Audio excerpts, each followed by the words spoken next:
الحمد لله نحمده ونستعينه ونستغفره ونؤمن به ونتوكل عليه ونعوذ بالله من شرور أنفسنا ومن سيئات أعمالنا من يهده الله فلا مضل له ومن يضلل فلا هادي له ونشهد أن لا إله إلا الله ونشهد أن محمدا عبده ورسوله أما بعد فقد قال الله تبارك وتعالى في القرآن المجيد والفرقان الحميد أعوذ بالله من الشيطان الرجيم بسم الله الرحمن الرحيم إنا كفيناك المستهزئين صدق الله العظيم وقال النبي صلى الله عليه وسلم لا يؤمن أحدكم حتى أكون أحب إليه من والده وولده والناس أجمعين أو كما قال النبي صلى الله عليه وسلم اللهم صل على سيدنا محمد وعلى آل سيدنا محمد وبارك وسلم اللهم صل على سيدنا محمد وعلى آل سيدنا محمد وبارك وسلم اللهم صل على سيدنا محمد وعلى آل سيدنا محمد وبارك وسلم میرے محترم عزیزوں بزرگوں اور دوستوں، قرآن مجید کی آیت و حدیث پاک جو آپ حضرات کے سامنے پڑھی گئی، اس کی روشنی میں آپ حضرات کے سامنے ایک اہم عنوان جسے تقریباً آپ سب حضرات جانتے ہیں، نبی پاک صلی اللہ علیہ وسلم کی شان میں گستاخی، بدتمیزی اور نازیبا کلمات بولنا یا نبی کو گالیاں دینا یا سرکار دو عالم صلی اللہ علیہ وسلم کے متعلق کوئی ایسی بات اپنے ٹویٹر پر، فیس بک پر یا اپنے کسی بھی قلم سے یا زبان سے اللہ کے نبی پاک صلی اللہ علیہ وسلم کے متعلق نازیبا، نامناسب بات کرنے والے سے متعلق قرآن حدیث میں کیسی سزا اور کیسی وعید اور کیسی دھمکی آئی ہے، اسے آپ حضرات کے سامنے بیان کرنا۔ قرآن مجید میں اللہ رب العزت ارشاد فرماتے ہیں اِنَّا كَفَيْنَاكَ الْمُسْتَهْزِئِينَ، بے شک ہم آپ کے لیے کافی ہیں۔ یہ آیت اللہ تعالیٰ اپنے حبیب سے فرما رہے ہیں، اے نبی محمد صلی اللہ علیہ وسلم، ہم دیکھ لیں گے، ہم کافی ہیں، ہم دیکھ لیں گے انہیں جو آپ کا مذاق اڑاتے ہیں۔ دوسری آیت میں اللہ رب العزت ارشاد فرماتے ہیں أَلَمْ يَعْلَمُوا أَنَّهُ مَن يُحَادِدِ اللَّهَ وَرَسُولَهُ فَأَنَّ لَهُ نَارَ جَهَنَّمَ خَالِدًا فِيهَا ذَلِكَ الْخِزْيُ الْعَظِيمُ۔ ان لوگوں کو نہیں معلوم ہے، یہ لوگ جاہل ہیں، پاگل ہیں، دماغ نہیں ہے، احمق ہیں۔ أَنَّهُ مَن يُحَادِدِ اللَّهَ، کہ جو اللہ اور اس کے رسول کے شان میں بدتمیزی کرے گا، گستاخی کرے گا، نامناسب نازیبا کلمات اور گالیاں بکے گا، فَأَنَّ لَهُ نَارَ جَهَنَّمَ، تو بے شک اس کے لیے جہنم کی آگ طے ہے، خالداً فیہا، ہمیشہ اسی میں رہنا ہے، ذَلِكَ الْخِزْيُ الْعَظِيمُ، اور یہ سب سے بڑی ذلت کی بات ہے کہ اللہ ایسے لوگوں کو دنیا میں بھی ذلیل کریں گے، آخرت میں ہمیشہ کا عذاب دیں گے۔ حدیث پاک میں اللہ کے نبی صلی اللہ علیہ وسلم فرماتے ہیں لا یؤمن احدکم، تم میں سے کوئی آدمی مومن نہیں ہو سکتا حتی اکون احب الیہ، جب تک کہ میں اس کے پاس سب سے زیادہ محبوب نہ بن جاؤں، دنیا کی ہر چیز سے پیارا، دنیا کی ہر چیز سے زیادہ محبوب، دنیا کی ہر چیز سے زیادہ پسندیدہ، یہاں تک کہ ہر مسلمان کے لیے اس کی بیوی، بچے، ماں باپ، بلکہ اپنی جان سے بھی زیادہ پیارا اگر کوئی ہے تو ہمارے نبی پاک صلی اللہ علیہ وسلم، اپنی جان سے بھی زیادہ پیارے ہمارے نبی جب تک نہیں ہوں گے، جب تک ہم کامل مسلمان نہیں ہو سکتے۔ ہمارے دل میں ہماری جان سے بھی زیادہ اگر کسی کو ہم چاہتے ہوں تو ہمارے نبی کو چاہنا ہے، تب فرمایا گیا کہ یہ آدمی مومن ہوگا۔ حضرت عمر رضی اللہ تعالیٰ عنہ نے فرمایا رسول اللہ میں آپ کو ہر چیز سے زیادہ چاہتا ہوں لیکن اپنے سے زیادہ نہیں۔ آپ صلی اللہ علیہ وسلم نے فرمایا ابھی ایمان کامل نہیں ہوا۔ جب پھر اقرار ہوا کہ میں آپ کو اپنے سے بھی زیادہ جان سے زیادہ پیار کرتا ہوں تو پھر آپ صلی اللہ علیہ وسلم نے فرمایا الان اب کامل ایمان ہوا۔ اور دوسری حدیث میں اللہ کے نبی صلی اللہ علیہ وسلم نے فرمایا من عادى لي وليا فقد عاذنته بالحرب، جو شخص میرے کسی محبوب کو، میرے کسی دوست کو نفرت کی نگاہ سے، دشمنی کی نگاہ سے، نازیبا نامناسب کلمات سے خطاب کرے گا، نفرت کا اظہار کرے گا، اسے گالیاں دے گا، بے ادبی سے پیش آئے گا، اللہ فرماتے ہیں میں اس کے خلاف جنگ کا اعلان کرتا ہوں۔ اب اس حدیث میں دیکھیں ولی چاہے کس زمانے کا ہی کیوں نہ ہو، اس زمانے کا ولی ہی کیوں نہ ہو، اس زمانے میں بھی بہت بڑے اللہ والے ہیں، ہمیں نظر نہ آتے ہوں وہ اور بات ہے۔ ہماری بیماری یہ ہے کہ ہم جب تک کوئی آدمی زندہ ہے اسے ولی ماننے تیار نہیں ہوتے، جب وہ مر کر اس کی مزار جب بن جاتی ہے تب اسے ولی مانتے ہیں۔ جب تک زندہ رہیں گے تو اس کی ٹانگ کھینچنے، اس کی برائی کرنے، اس کے بارے میں کوئی بھی کچھ کیسے بھیج دیا اس پر یقین کر لینے، اس سے بدگمان ہونے، سب ایسے ہی ہیں، سب لوگ کھانے والے ہیں، سب ایسے ہیں، جو چاہے بولیں گے۔ پھر جب وہ انتقال ہو کر ان کی مزار بن جائے گی، پھر وہاں جانے کے بعد کسی کو بیٹا ہو گیا، وہاں جانے کے بعد کسی کو جاب مل گئی، وہاں جانے کے بعد کسی کو نوکری مل گئی، کسی کو چھوکری مل گئی، کچھ تو بھی ہو گیا تو ایک بہت بڑے اللہ والے ہیں، وہاں جانے کے بعد یہ ہوا، اب نام بھی اسی کے نام پہ رکھیں گے۔ حالانکہ ولی بننے کا موقع زندگی میں ہوتا ہے، مرنے کے بعد تو کوئی آدمی کوئی نیک عمل نہیں کر سکتا۔ جب تک زندہ ہیں تب تک نیکیاں کر کے اللہ کو راضی کرنے کا موقع تو زندگی ہے۔ اب اگر کوئی آدمی ولی بنا ہے تو اس کی تہجد ہے، اس کی تلاوت ہے، اس کا ذکر ہے، راتوں کا رونا ہے، یہ سب عبادتیں کر کے وہ ولی بن گیا۔ اب اس ولی کی وفات ہو رہی ہے، ہم کیا کر رہے ہیں؟ جب تک زندہ ہیں آپ ولی نہیں ہو سکتے۔ اس کی دلیل کیا ہے؟ اب جتنے اللہ والے ہم سنتے ہیں کہ بھئی اللہ والے ہیں، یہ بزرگ ہیں، یہ فلاں ہیں، ان کے پاس ہم کبھی جاتے نہیں، ان سے مل کر کبھی مسافہ دعا کی درخواست نہیں کرتے، ان کا کوئی کام ہو ہم انہیں ساتھ دے دیتے، ان کی خدمت میں کوئی ہدیہ نہیں بھیجتے، یا ان کے پاس بیٹھ کر جو نصیحتیں وہ کر رہے ہیں وہ سننے تیار نہیں ہوتے۔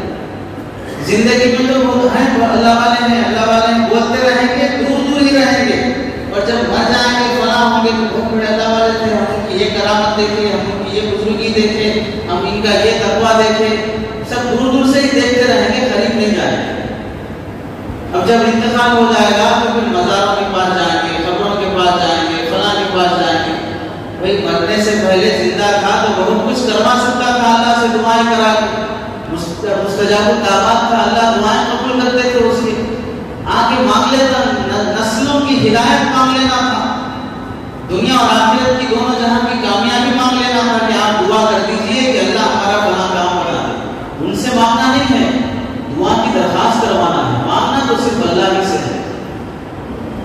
تو اللہ کے نبی فرماتے ہیں جو کسی بھی ولی سے، چاہے وہ اس زمانے کا ولی کیوں نہ ہو، اس کے ساتھ بھی بدتمیزی کرو گے تو اللہ کے نبی فرماتے ہیں اللہ دشمنی کھول دیں گے، اللہ دشمنی شروع کر دیں گے۔ اب بتائیے ولیوں کے ولی، سب سے بڑے ولی سرکار دو عالم صلی اللہ علیہ وسلم، نبی سے بڑھ کر کوئی اللہ کا دوست نہیں ہو سکتا، نبی سے بڑھ کر کوئی ولی نہیں ہو سکتا، نبیوں کے بھی نبی، نبیوں کے سردار، نبیوں کے سردار سرکار دو عالم صلی اللہ علیہ وسلم، جب اللہ فرماتے ہیں کہ کسی بھی زمانے کے معمولی ولی سے بھی اگر تم بدتمیزی کرو گے تو اللہ جنگ کا اعلان کرتے ہیں، تو ولیوں کے سردار، نبیوں کے سردار، فرشتوں کے سردار، بلکہ پوری کائنات میں اللہ کے بعد اگر کسی کا مقام ہے عبادت خدا بزرگ، تو یہ قصہ مختصر اللہ کے بعد اگر کوئی ذات ہے وہ نبی پاک صلی اللہ علیہ وسلم کی ذات ہے، ان سے اگر کوئی بدتمیزی کرے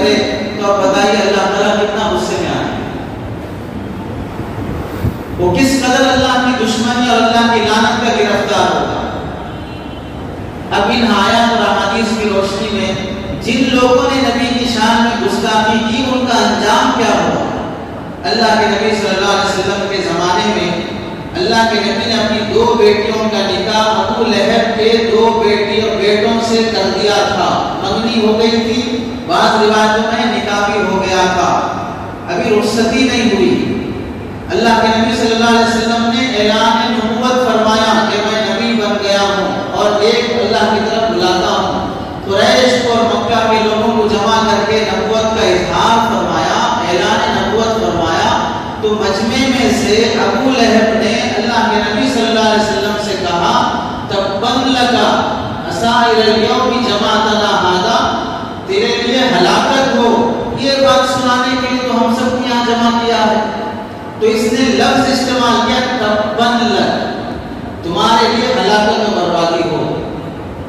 یہ لفظ محمد صلی اللہ علیہ وسلم کی شان میں استعمال کیا تو اللہ تعالیٰ نے 2-4 دن یا 2-4 مہینوں کے بعد ہی پوری سورت نازل فرمائی تبت یدا ابی لہب و تب، ہلاک و برباد ابو لہب، محمد نہیں ہوں گے، ہلاک و برباد تو ابو لہب ہوگا۔ اور مفسرین اور علماء فرماتے ہیں کسی آدمی کو نام لے کے یہ شخص کافر ہے بولنا ہمارے لیے جائز نہیں، بلکہ یہ شخص جہنمی ہے بول کے بولنا ہمارے لیے جائز نہیں۔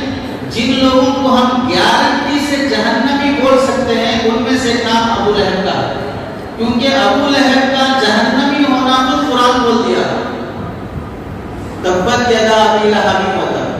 کسی آدمی کے بارے میں ہم پکی بات کہ یہ جنتی ہے یہ جہنمی ہے نام لے کر، سوائے ان لوگوں کے جسے اللہ کے نبی نے جنتی ہونے کی بشارت دی، جیسے صحابہ میں سے بعض صحابہ کے نام لے کر اللہ کے نبی نے فرمایا یہ جنتی ہے یہ جنتی ہے، عشرہ مبشرہ وغیرہ۔ اس کے علاوہ کسی بھی ولی کے بارے میں بھی ہم نہیں بول سکتے یہ جنتی ہے، اللہ کی مرضی ہے جس کو جو دینا ہے۔ اور ایسے کسی بھی آدمی کے بارے میں ہم جہنمی ہے بول کر خطاب نہیں کر سکتے، مگر جن لوگوں کا کفر پر مرنا طے ہو چکا ہے ان کو ہم جہنمی کہہ سکتے ہیں۔ اب کون کفر پر مرا ہے کون ایمان پر مرا ہے وہ ہمیں نہیں معلوم، اس واسطے نہیں بولیں گے، لیکن جن لوگوں کو کہا جا سکتا ہے ان میں ایک آدمی ابو لہب ہے جسے ہم گارنٹی سے جہنمی کہہ سکتے ہیں، کیونکہ اس نے اللہ کے نبی کی شان میں ہلاکت و بربادی ہو کا جملہ استعمال کیا مجمع کے سامنے۔ پھر اس کے بعد اللہ نے اس کے ساتھ کیا کیا؟ جب وہ شخص ایسی نازیبہ کلمات اور ایسی نامناسب باتیں کہا، چند دنوں کے بعد اللہ تعالیٰ نے اس کے جسم میں ایک ایسی بیماری لا دی جسے العدسہ کہتے ہیں عربی میں، تھوڑے پھنسیاں جسم میں آنے شروع ہو گئے، پیٹ بھر گیا اور جسم کے گوشت کے ٹکڑے ہو کر گوشت گل کے جسم سے گل کے گرنے لگا، بدبو پھیلنے لگی۔ بیٹے بیوی اسے گھر سے باہر نکال کر مکہ کے باہر جہاں کچرا پھینکا جاتا ہے وہاں پھینک دیا گیا، وہاں 3 دن تک وہ تڑپتا رہا، کوئی اسے پرسانے حال نہیں۔ مرنے کے بعد بدبو پھیلنے لگی تو مکے والوں نے اس کی فیملی سے آ کے کہا تمہارا باپ ہے تمہارا شوہر ہے اٹھا کے کچھ تو کرو، اس کی وجہ سے پورے گاؤں میں بدبو آ رہی ہے۔ باہر سے حبشی غلاموں کو منگا کر لکڑیوں کے ذریعے سے اس کی لاش کو اٹھا کر گڑھا کھود کے گڑھے میں ڈال کر پھر مٹی سے دفنا دیا گیا۔ یہ سزا کسے ملی؟ ابو لہب کو جس نے نبی کی شان میں بدتمیزی کی۔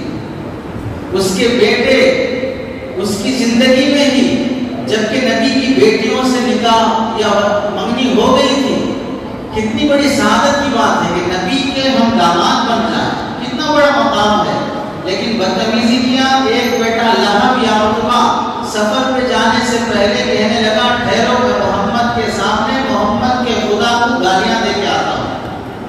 آ کر نبی کے سامنے کھڑے ہو کے برا بھلا کہنے لگا اور اتنے قریب مل کے منہ کے سامنے آ گیا اور آ کر ایسے زور سے بولنے لگا کہ اس کے منہ سے لعاب اور تھوک نبی کے چہرے پہ گرنے لگا اور گالیاں دے کے واپس جا رہا تھا۔ اللہ کے نبی صلی اللہ علیہ وسلم نے فرمایا اللہم صلی علیہ کلبا من کلابک، اے اللہ اس پر اپنے کتوں میں سے کتا مسلط کر دے، اس پر اپنے کتوں میں سے کتا بددعا مسلط کر دے۔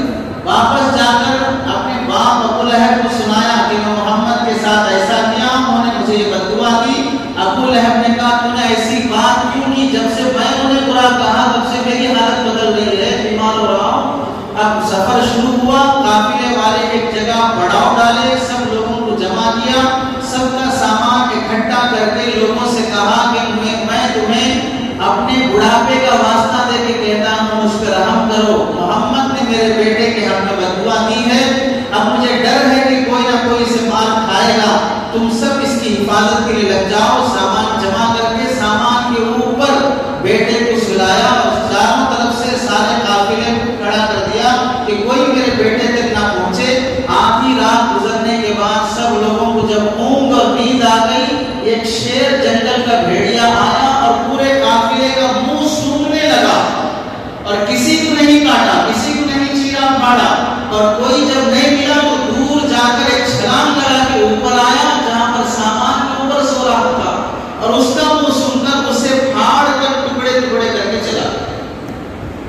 جس زبان سے اس نے نبی کی شان میں بددعا کی تھی اس کی بدبو اب بھی باقی تھی، جسے شیر کو سون کر کاٹ کھانا اور ختم کرنا چاہ رہا تھا۔ تو جس نے نبی کی شان کی گستاخی کی، چاہے وہ باپ ہو چاہے وہ بیٹا ہو، اللہ اسے کسی نہ کسی طرح عذاب میں مبتلا کرتے ہیں۔ اللہ کے نبی صلی اللہ علیہ وسلم کعبے میں نماز پڑھ رہے ہیں، مکے کے سردار قریش کے سردار بیٹھے ہوئے ہیں اور محمد کو دیکھ رہے نماز پڑھ رہے ہیں صلی اللہ علیہ وسلم۔ کسی نے کہا یہ ریاکار کو دیکھ رہے ہو کیسے دکھانے کی عبادتیں کر رہا ہے؟ اور کسی گستاخ اور بدتمیز اور جہنمی شخص نے کہا میں ابھی محمد کو سبق سکھاتا ہوں، یہ کہہ کے اٹھا اونٹ کی گوچڑی اور گوبر اور غلاظت جو کچھ تھی اسے اٹھا کے لایا۔ محمد صلی اللہ علیہ وسلم جب سجدے میں گئے تو لا کے کندھ اور سر پہ اور پیٹھ پہ رکھ دیا، وزندار، اور اونٹ کی گوچڑی کتنی وزن ہوتی ہے، اس کے اندر گوبر ہے، بدبو ہے، خون ہے۔ ایک صحابی دوڑے ہوئے حضرت فاطمہ رضی اللہ تعالیٰ عنہ کے پاس گئے، سنایا، چھوٹی بیٹی حضرت فاطمہ دوڑی ہوئی آئی اور وہ ہٹایا اور قریش کے سرداروں کو برا بھلا کہنے لگی تمہارے میرے باپ نے تمہارا کیا بگاڑا ہے ان کے ساتھ ایسے پیش آتے ہو؟ اللہ کے نبی صلی اللہ علیہ وسلم نماز سے فارغ ہونے کے بعد فرمایا اے اللہ قریش کا عذاب نازل فرما، اے اللہ قریش کا عذاب نازل فرما، اے اللہ قریش کا عذاب نازل فرما۔ ہم یہی تو سنتے ہیں کہ اللہ کے نبی کسی کو بددعا نہیں دی ہے، لیکن سنو جہاں موقع ہوتا ہے بددعا دینے کا وعدہ دیے ہیں۔ ابو لہب کے بیٹے کے بارے میں فرمایا اللہ اس پر کتنا مسلط کر دے، قریش کے بارے میں فرمایا اللہ اس پر عذاب نازل کر دے۔ حضرت عبداللہ بن مسعود فرماتے ہیں بدر کے میدان میں جب جنگ ہوئی تو میں نے دیکھا اللہ کے نبی نے جس جس کا نام لے کر فرمایا تھا یہ جگہ پہ عتبہ مرے گا، یہ جگہ پہ شیبہ مرے گا، یہ جگہ پہ ابو جہل مرے گا، اس جگہ پہ ولید مرے گا، جو جگہ کا نام لے کے فرمایا تھا اسی جگہ پر ہر کافر اپنی جان دے کے مر رہا تھا۔ کوئی ان میں سے نہیں بچا جسے اللہ کے نبی نے نام لے کر فرمایا ہو، سب کے سب مرے اور بدر کے کنویں میں سب کو ڈھکیل کر دفنا دیا گیا۔ اور اللہ کے نبی نے فرمایا اس کنویں میں 60 سے 70 لوگ جو اب ڈالے گئے سب کے سب پر اللہ کی لعنت برس رہی ہے۔ مکے کے 5 بڑے بڑے سردار اللہ کے نبی صلی اللہ علیہ وسلم کی شان میں گستاخی کرتے تھے، دل دکھاتے تھے۔ جبرائیل علیہ السلام آئے، آپ صلی اللہ علیہ وسلم نے فرمایا جبرائیل یہ 5 لوگ نام لے کے فرمائے یہ 5 لوگ مجھے بہت ستاتے ہیں، پریشان کرتے ہیں۔ ایک گزرنے لگا، جبرائیل نے اس کے پیر کی رگ کی طرف اشارہ کیا، دوسرا نظر آیا، حضرت جبرائیل علیہ السلام نے اس کے سر کی طرف اشارہ کیا، تیسرا نظر آیا، حضرت جبرائیل علیہ السلام نے اس کے پیٹ کی طرف اشارہ کیا، 5 کو ایسے اشارہ کیا، 4-5 دن نہیں گزرے تھے جس کے پیٹ کی طرف اشارہ کیا اس کے پیٹ میں غلاظت جمع ہو گئی، نیچے سے غلاظت نکلنا بند ہو گئی، منہ سے پیمانہ ہونے لگا، اور جس کے پیر کی رگ کی طرف اشارہ کیا تیر لگی، پیر کی رگ کٹی اور خون بہتے وہی مر گیا، جس کے سر کی طرف اشارہ کیا اس کے سر میں تیر لگا اور سر پھٹ کے دماغ باہر آیا، وہیں اس کا انتقال ہو گیا۔ 2-4 روز نہیں گزرے تھے 5 کے بعد سردار مر گئے۔ مکے کے مدینے میں جو لوگ پریشان کرتے اور ستاتے تھے اور مکے میں جو پریشان کرتے تھے کعب بن اشرف یہودیوں کا سردار یا کافروں میں بڑا عہدہ رکھنے والا، نبی کی شان میں بڑا گستاخ تھا۔ اللہ کے نبی صلی اللہ علیہ وسلم نے صحابہ سے فرمایا کہ کون ہے جو کعب بن اشرف کو قتل کر کے آئے؟ کون ہے جو کعب بن اشرف کو قتل کر کے آئے؟ یہاں سمجھ میں آ رہا ہوگا اللہ کے نبی کانٹے بچھانے والوں کو معاف کر رہے ہیں، منافقوں کو معاف کر رہے ہیں، گالیاں دینے والوں کو معاف کر رہے ہیں، فلاں کرنے والوں کو معاف کر رہے ہیں۔ ہر جگہ مٹھے بن کے رہنا نہیں چلتا، ناخن دیے ہیں، دانت بھی دیے ہیں، کبھی کاٹ کھانا بھی پڑتا ہے، وہ بھی سکھایا اللہ کے نبی نے۔ جب کوئی تمہاری عزت پہ ہاتھ ڈالے، تمہاری شان میں بدتمیزی کرے، اتنے بھی زیادہ بھولے نہ بنو۔ یہ لوگوں نے مشہور کر کے رکھا ہے کہ ایک گال پہ مارے تو دوسرا گال پہ دے دو، کسی مذہب میں ایسا ہو ہی نہیں سکتا ہے۔ ظلم کرنا جہاں پر ناجائز ہے، بیجا ظلم برداشت کرنا بھی ناجائز ہے۔ تم ظالم کا ساتھ دے رہے ہو، اس کا ظلم برداشت کر کے دو چار تھپڑ پلٹ کے لگاؤ، پھر دیکھو اس کے کتنا دم ہے معلوم ہوگا۔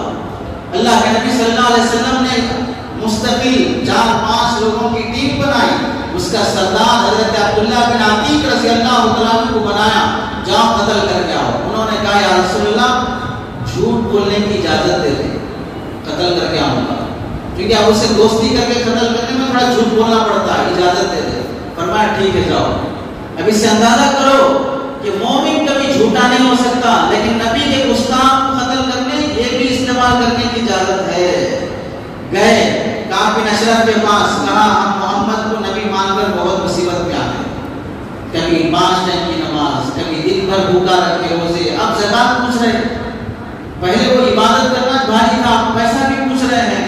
تو کعب بن اشرف کہنے لگا میں پہلے ہی بولا تھا کہ تم اس کی باتوں میں مت آؤ۔ اب یہ کہنے لگے اب کیا کریں، مان لیے ہیں، جب تک فیصلہ کھل کے سامنے نہیں آتا اب ساتھ چھوڑ بھی نہیں سکتے ہیں۔ گھر میں فاتح آ گئے، کھانے کو نہیں ہے، کچھ اناج دے دو۔ کعب بن اشرف نے کہا کچھ مال ہمارے پاس گروی رکھ کے پھر لے جاؤ، کھانے کو نہیں ہمارے پاس، تمہارے پاس کیا گروی رکھے، ہم اپنی بیویوں کو لا کے گروی رکھو۔ وہ کہنے لگا کعب بن اشرف، تو انہوں نے کہا بھائی تم تو مکے کے خوبصورت آدمی ہو، ہینڈسم ہو، ہماری بیویاں رکھیں گے تو پھر ہماری عزت پہ کیا رہے گا، اپنے بچوں کو لا کے رکھو گروی۔ کہنے لگے 2-4 دانوں کی خاطر کل ہماری قوم ہمارے بچوں کو دانا دے گی، تیرا باپ تو وہی ہے جو کھانے کے لیے تجھے گروی رکھا تھا، ہماری بچوں کی عزت جائے گی۔ ہاں ہم ایسا کر سکتے ہیں کہ ہمارے پاس ہتھیار ہیں، وہ لا کے گروی رکھیں گے، تلوار ہے، نیزے ہیں، وہ لا کے تمہارے پاس گروی رکھیں گے، ٹھیک ہے کل لا دو۔ دوسرے دن 3-4 آدمیوں کو لے کے گئے اور کہا کہ میں کعب بن اشرف کے سر کے خوشبو سننے کی نیت سے، پہلے خوشبو پورے جسم میں لگائی جاتی تھی، جیسے باڈی اسپرے آج چل رہا ہے، اس زمانے میں کافر بھی باڈی اسپرے لگاتے تھے۔ آج مسلمان جمعہ کو بھی خوشبو استعمال کرنا بھاری ہے۔ پوری جسم میں خوشبو لگا کر بیوی کے بازو سویا ہوا تھا، آواز آئی، اٹھ کے جانے لگا تو بیوی نے کہا کہاں جا رہے ہو؟ محمد بن سلمہ اور فلاں آئے ہیں، مجھے ان کی آواز سے خون کی بدبو آ رہی ہے۔ بیوی کہنے لگی مجھے ان کی آواز سے خون کی بدبو آ رہی ہے۔ شوہر کہنے لگا ارے خاموش رہے، وہ تو میرے بھائی جیسے ہیں، وہ میرے دوست ہیں۔ جب قریب آیا تو خوشبو آنے لگی تو کہا اتنی بہترین خوشبو۔ کعب بن اشرف نے کہا کہ آج میرے بستر پر عرب کی خوبصورت عورت سو رہی ہے جو ہمیشہ خوشبو استعمال کرتی ہے، میں آپ کے سر کی خوشبو سننا چاہتا ہوں۔ سر کے بال پکڑے، خوشبو سونگا، پھر چھوڑ دیا، اور ایک بار سننے کی اجازت دو، اور ایک بار سننے کی نیت سے مضبوط پکڑا، دوستوں کو اشارہ کیا، وہی 2 ٹکڑے ہو گئے، وہی 2 ٹکڑے ہو گئے، پھر چھوڑ کے آ گئے۔ اور یہ سارا پروسیس کون کرا رہے ہیں؟ سرکار دو عالم صلی اللہ علیہ وسلم کے نبی کی شان کی گستاخی کر رہا ہے۔ اللہ کے نبی صلی اللہ علیہ وسلم کے صحابہ میں ایک نابینا صحابی، اندھے صحابی تھے، نظر نہیں آتا، ان کی ایک باندی تھی۔ اس زمانے میں باندیوں سے ہم بستری اور اولاد ہونا جائز تھا۔ اللہ کے نبی صلی اللہ علیہ وسلم کی ایک باندی ماریہ قبطیہ سے ایک بیٹے حضرت ابراہیم رضی اللہ عنہ پیدا ہوئے، 2 بچے بڑے خوبصورت موتیوں جیسے، بڑے لاڈلے اور پیارے۔ باندی بدتمیز، گستاخ، نبی کی شان میں نازیبہ کلمات کہنے والی، نابینا صحابی، برداشت کرتے رہے، سمجھاتے رہے کہ ایسی باتیں مت کہو۔ ایک رات جب حد پار کر گئی، نیند میں سوئی ہوئی تھی، برچھا لیا، قریب گئے، پیٹ پہ رکھ کر یوں کھینچ کھینچا زور سے، پیٹ پھٹ کے اندر جو بچہ تھا وہ بھی باہر گر گیا۔ صبح ہونے کے بعد مجمع میں بات آئی کہ کس نے حاملہ عورت کو قتل کر دیا؟ اللہ کے نبی نے فرمایا میں اللہ کو گواہ بنا کے کہتا ہوں جو قاتل ہے وہ کھڑے ہو جائے۔ نابینا صحابی کھڑے ہو کر روتے ہوئے کانپتے ہوئے قریب آئے اور اللہ کے نبی صلی اللہ علیہ وسلم سے فرمایا رسول اللہ وہ میری بانتی تھی، میں اس کا مالک تھا، میں اسے خرید کے لایا ہوں اور اس سے میرے دو پیارے پیارے لاڈلے موتی جیسے بچے ہیں، ان بچوں کی وہ ماں ہے اور ایک بچہ اس کے پیٹ میں تھا، لیکن ان سب کے باوجود وہ آپ کو گالیاں دیتی تھی، مجھے برداشت نہیں ہوا۔ میرے بچوں کی ماں اور میری موتی جیسے بچوں کی وہ ماں ہوتی ہے، لیکن مجھے آپ سے بڑا محبوب کوئی نہیں ہے، میں نے اسے قتل کر دیا۔ بہت سمجھایا لیکن نہیں مانی۔ آپ صلی اللہ علیہ وسلم نے فرمایا ایسے قتل کی کوئی سزا نہیں ہے، ایسے قتل کی کوئی سزا نہیں ہے جو نبی کی شان میں گستاخی کرنے والے کو مارتا۔ اب آپ بتائیں مکہ فتح ہونے کے بعد مکے کے کافر جنہوں نے حضرت بلال، حضرت سمیہ، حضرت سہیب صحابہ کو چٹانی رکھ کر گلی میں مکے کی گلیوں میں کھینچنے والے، زہر کا پیالہ دینے والے وہ سب موجود ہیں، لیکن ان سب میں اللہ کے نبی صلی اللہ علیہ وسلم نے فرمایا آج سب کو معافی ہے لیکن 4 مردوں کو اور 2 عورتوں کو آج معاف نہیں کیا جائے گا۔ وہ مکے میں کعبے کا خلاف بھی پکڑ کر ہوں تو وہاں انہیں قتل کر۔ ان میں سے اکرمہ بن ابی جہل جو بعد میں توبہ کر کے اسلام قبول کر لیے، ان میں سے عبداللہ بن خطل یہ وہ شخص ہے جو نبی کو برے اشعار کہہ کر نبی کی بیویوں کا مذاق اڑاتا تھا، کعبے کا خلاف پکڑے ہوئے تھا۔ لوگ گئے اور جا کے وہی کعبے میں قتل کیا۔ لوگوں نے کہا کہ محمد کعبے میں خون خرابہ کرنا تو باپ دادا سے بھی نہیں چلا رہا ہے، یہ تم نے کیسے کر دیا؟ آپ صلی اللہ علیہ وسلم نے فرمایا آج کعبہ بھی میرے لیے حلال ہے، آج کعبہ بھی میرے لیے حلال ہے، آج کے دن کہیں بھی قتل ہو سکتا ہے جس نے نبی کی شان میں گستاخی کی۔ اللہ کے نبی اور اللہ کا رسول کہیں برداشت نہیں کرتا، چاہے وہ کوئی بھی مذہب کا ہو۔ یہودی ابو رافع یہودی نام کا شخص، اس نے بدتمیزی کی، اللہ کے نبی نے صحابہ کو بھیج کے قتل کروایا۔ اور ایسے ہی یہ عیسائی شخص تقریر کرتے ہوئے نبی کو برا بھلا کہنے لگا، اسٹیج کے بازو کتا بندھا ہوا ہے، رسی چھڑا کر اسٹیج پہ آ کر اس عیسائی کو کاٹ کے گوشت کے چھیکڑے نکالنے لگا۔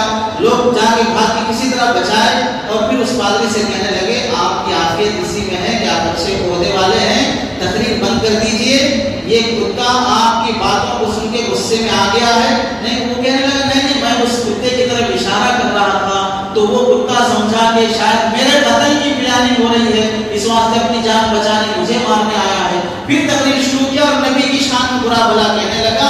اب کی بار جو کتا رسی چھڑا کے آیا اور گردن پہ ایسی جھپٹ مارا، جب تک اس کے خرخرے اور سانس نہیں نکل گئی تب تک کوئی اس کتے کو عیسائی سے جدا نہیں کر سکا۔ اب اندازہ کرو نبی کی شان میں گستاخی کرنا یہ جانور بھی برداشت نہیں کر سکتا تو مسلمان کیسے برداشت کرے گا؟ اور ان پورے واقعات میں جو سیرت میں لکھے ہوئے ہیں سب میں ایک بات آپ کو مشترک ملے گی، ایک بات گارنٹی سے ملے گی، جس نے بھی گستاخی کی اس کی سزا ڈائریکٹ موت۔ جتنے قصے سنائے ہیں سب میں یہ نہیں کہ اسے بلا کے سمجھاؤ، FIR درج کرو، کیس کرو، کورٹ کے پیچھے لیتے رہو، بلا کرو، 1-2 فیصلہ ہوا ہے، سب قصوں میں۔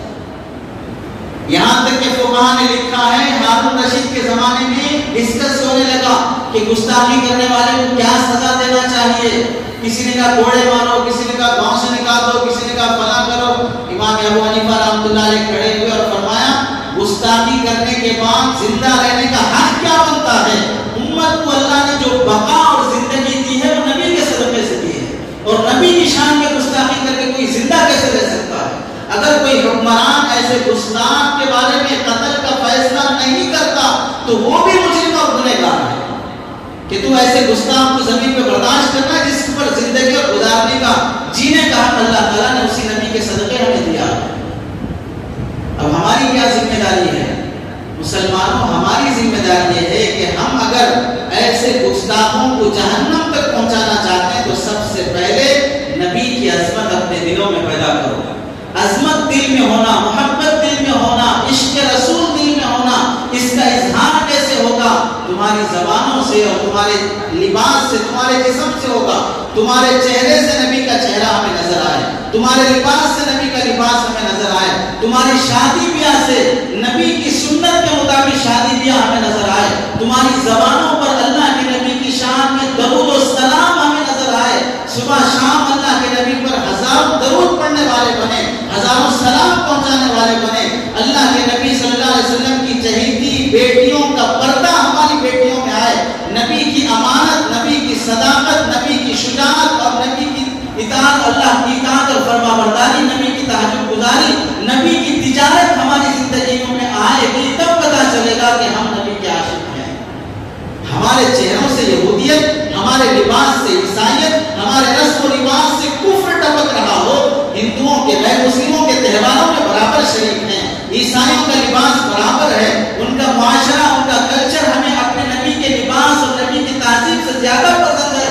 مسواک ختم، برش 5 سال کے بچے سے لے کر بوڑھے کے پاس بھی ہے، لیکن مسواک کی سنت کسی کے پاس نہیں ہے. داڑھیوں کے ایسے ایسے ڈیزائن بنا رہے ہیں گویا کہ وہ کسی دیواروں پہ نقش ہو رہا ہو، یا کسی جانور کا نئی پیدائش لے کے کوئی جانور مارکیٹ میں آ رہا ہو. نبی کی داڑھی کے ساتھ ہی مذاق، نبی کے لباس کے ساتھ ہی مذاق. معاشرے میں جہیز کی رسم عام ہو گئی، میراث، بیٹیوں کو میراث دینے کی رسم ختم ہو گئی. امانت داری دور دور تک نہیں دکھائی دیتی ہے. سچائی تو مہینے گزر جائے کسی کی زبان سے، جھوٹ کے بغیر کوئی جی نہیں سک رہا ہے. ایسے معاشرے میں اگر کوئی گستاخی کر رہا ہے، اس سے بڑے گستاخ تو ہم ہیں جو نبی کی اطاعت چھوڑ کے جی رہے ہیں.